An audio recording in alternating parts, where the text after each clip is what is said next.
আমাদের সংবিধান সময় উপযোগী না, রেলিভেন্ট না। আজকের দিনের জন্য, আজকের দিনের অনেক প্রবলেমের কথাই আমাদের সংবিধান বলে না। এর মধ্যে সবচেয়ে বড় প্রবলেমটা হলো মাদক নিয়ে কথা বলা।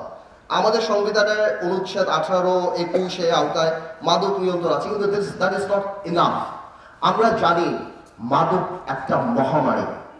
আজকে যদি বাংলাদেশে 50 লক্ষ মানুষ মাদকে এফেক্টেড হয়ে থাকে, ওনাদের পরিবার সহ প্রায় 1 কোটি, 1.5 কোটি, 2 কোটি মানুষ মাদক এফেক্টেড।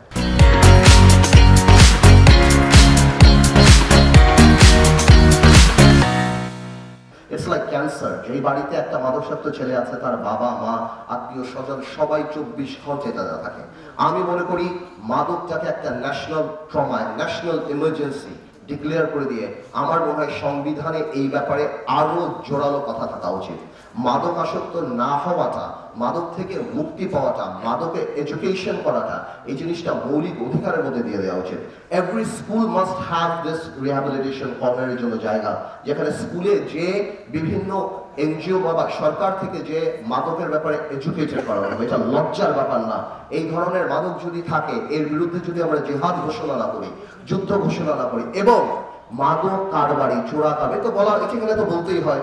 এই যে আমাদের গত সরকার বাংলাদেশের সবচেয়ে বড় পাবলো এসকোবার, বাংলাদেশের সবচেয়ে বড় ড্রাগ লর্ড ইয়াবাবদিকে কয়বার এমপি বানানো। এই ইয়াবাবদি ওবায়দুল কাদের থেকে আরম্ভ করে আওয়ামী লীগের বড় বড় নেতাদের পেরোলে রেখে দিত। এবং এই ইয়াবাবদি নিয়ে যখন এত ইনভেস্টিগেশন হলো সরকারের যে ইয়াবাবদিকে বাদ দিতে হবে, ইয়াবাবদিকে বাদ দেওয়া হলো, কিন্তু সে যাতে আরো ভালোভাবে ব্যবসা করতে পারে এই জন্য তার বউরে নমিনেশন দিয়ে দেওয়া হলো। বলেন এটা কোনো কথা? আমাদের দেশটারে মানে এত খারাপ মানুষকে প্রমোট করে আজকে সারা বাংলাদেশে বিড়ি সিগারেটের মতো আপনার সারা বাংলাদেশের কোনায় কোনায় ইয়াবার বিভিন্ন ধরনের মাদক বিক্রি করে। তো একটা চক্র জেনে শুনে আমাদের একটা জেনারেশনকে ধ্বংস করার পায়তারা করেছিল। আমি মনে করি আজকের সংবিধান আজকের মতো হতে হলে, আজকের মানুষের কথা বলতে হলে, আজকের প্রবলেমের কথা, আজকের দুর্দশার কথা বলতে হলে আমি মনে করি মাদক নিয়ে আমাদের সংবিধানে ভালোভাবে থাকতে হবে। এবং প্রয়োজনে অনেক দেশে আছে ক্যাপিটাল পানিশমেন্ট দিয়ে দেয় তারা মাদকের জন্য, চোরা কারবারির জন্য। চোরা কারবারি, মাদক চোরা কারবারি, মাদক ডিল যারা করে তাদেরকে জাতীয় শত্রু হিসেবে তাদেরকে ধরা হয়।